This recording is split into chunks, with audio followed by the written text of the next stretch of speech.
Order! Order! You are an incorrigible delinquent at times. Behave yourself, man!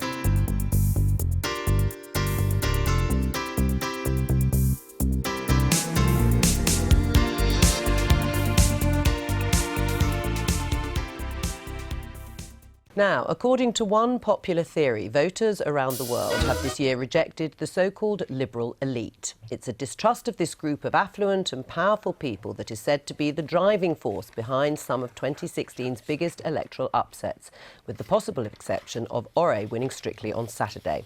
But our next guest, Ryan Shorthouse, director of the conservative think tank Bright Blue, says it's time for the liberal metropolitan elites like him to strike back. And here's his soapbox.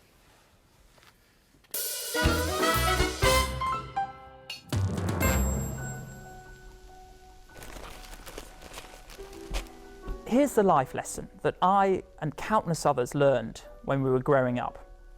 Work hard at school, go to university, and chase your dream job in the big city. But when you successfully do all of this, you get lambasted for being a member of the liberal metropolitan elite. And being against the elite, specifically the liberal metropolitan elite, is now such a common and winning narrative in Western politics. The left have prodded at this, arguing that only an elite have prospered from years, decades of neoliberal orthodoxy. But this is not true. On a whole host of things, education, health, living standards, most people's lives have got better. And most people, apart from those who are still struggling, are generally happy. But surprisingly, those on the right have indulged in this nonsense too, arguing that a disconnected and decadent elite have imposed social liberalism and political correctness on the people.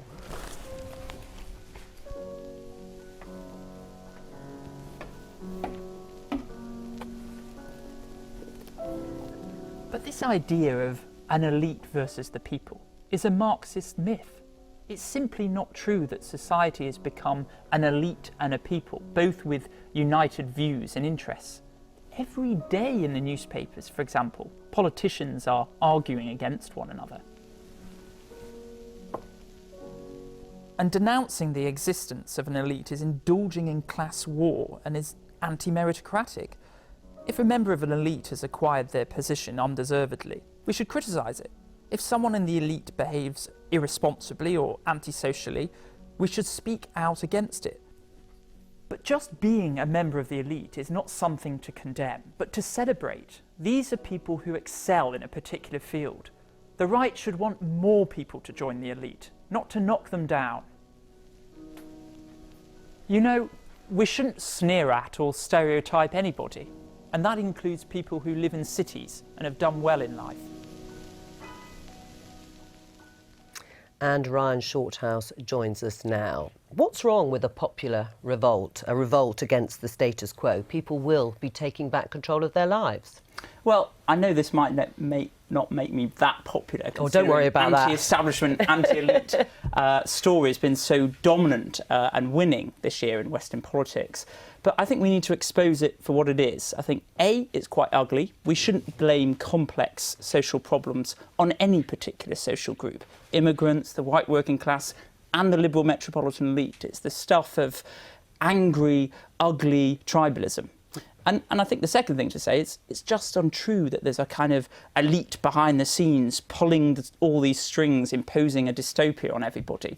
You know, every day in the newspapers we see businesses against government, government against businesses. For example, the government's trying to introduce a higher minimum wage, it's trying to introduce an apprenticeship levy. This doesn't sound like an elite all in it together imposing their sort of agenda on everybody. Well, let me put that to Suella Fernandez. This is rather ugly. If it is a revolt against the status quo and blaming, as Ryan Shorthouse says, immigrants or blaming your neighbours or blaming the liberal metropolitan elite, it's an angry reaction and it's not actually true.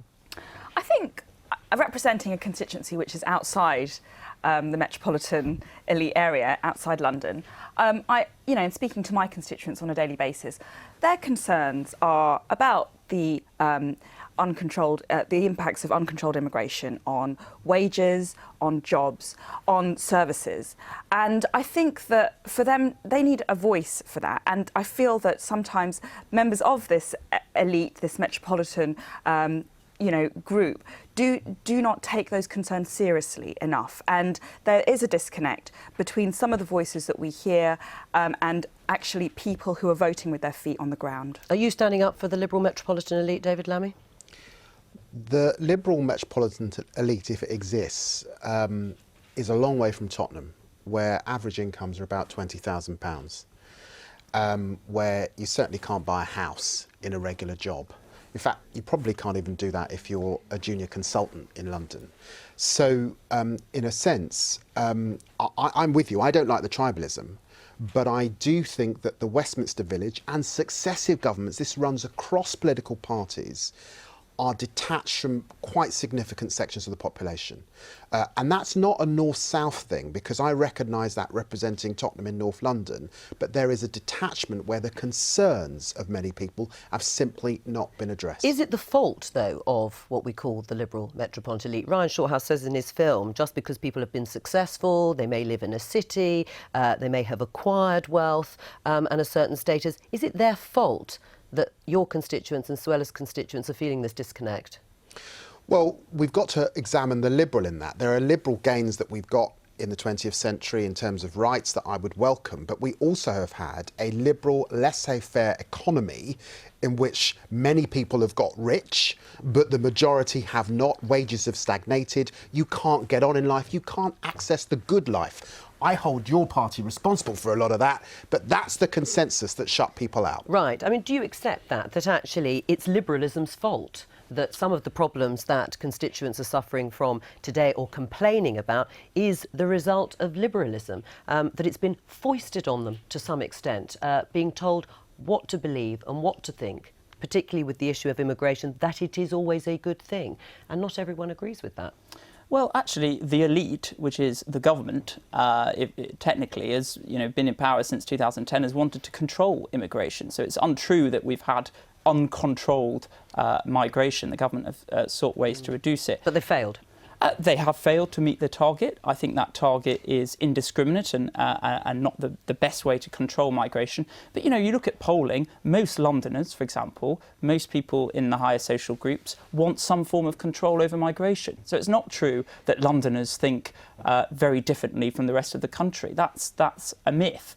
And on your point about liberalism, I agree that people have certainly left out. There's a minority of people who feel left behind, and that requires clever policy making. But I don't think it's the fault of liberalism. Over the past few decades, on most indicators, education levels, health standards, living standards, the majority of people in this country have got better. And, someone will probably say to me, oh, you're out of touch, you don't understand how everybody else is living. But, I can't talk to everybody, but the Office for National Statistics does an annual survey. It says, how satisfied are you with your life? Most people are generally or fairly satisfied. Right, and when you take you to MPs, and you've got different constituencies, you've talked about them, but, you're a privately educated barrister, a graduate of Harvard, who became a London MP. You went to a private girls' school in Pinner, where I was brought up, Cambridge and the Sorbonne. You may not be liberal, or you may be, but you are part of the elite, aren't you? I did not go to private school. Just want to put that on the record very, very quickly. I'll shoot the research. I went to a very, very good state school in Peterborough called King's.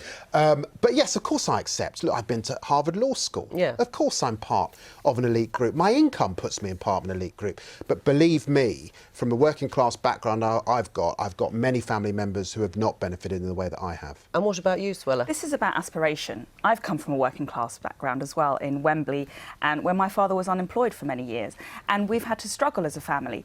So I think, but I'm a conservative because I believe that it's about rising up the ladder of opportunity, and through meritocracy, through hard work, through endeavour, that it doesn't matter where you come from, that the Conservative Party of our values enable people to start wherever they are and to realise their potential. Right, so you'll both be sticking up for the Liberal metropolitan elite then, and I'm with you on immigration. I'm with you on immigration, but I think that probably there are some liberal, particularly the economic liberal arguments that are problematic to huge swathes of the country. All right, Ryan Shorthouse, we're going to have to end it there, but thank you very much. happy